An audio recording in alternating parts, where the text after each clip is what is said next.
ভারত এবং পাকিস্তানের মধ্যে যুদ্ধকালীন সামরিক উত্তেজনার কারণে সরিয়ে নেওয়া হলো পাকিস্তান সুপার লিগ ক্রিকেটের আসর। দেশের অভ্যন্তরে নয়, এবার আসরের বাকি ম্যাচগুলি অনুষ্ঠিত হবে সংযুক্ত আরব আমিরশাহিতে। দীর্ঘদিন ধরেই দুদেশের মধ্যে ফাটল ধরেছিল সম্পর্কের।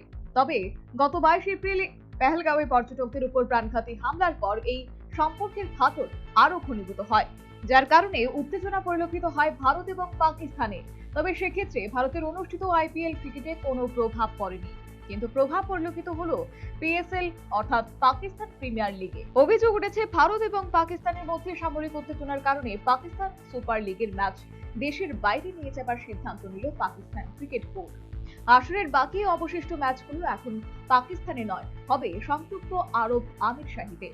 পাকিস্তান ক্রিকেট বোর্ডের চেয়ারম্যান মহসিন নকভি অভিযোগ করেছেন, ভারত রাওয়ালপিন্ডি ক্রিকেট স্টেডিয়ামকে লক্ষ্য করে হামলা চালিয়েছে, যার কারণে ক্ষতিগ্রস্ত হয়েছে স্টেডিয়ামের পরিকাঠামো।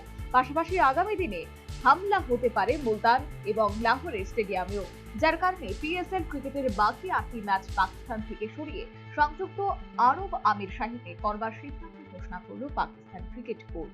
শুধু তাই নয়, ম্যাচের আংশিক সময় পরিবর্তন করে আগামী ক্রীড়াসূচিও ঘোষণা করে দিল পাকিস্তান ক্রিকেট সংস্থা। Bureau report, news vanguard.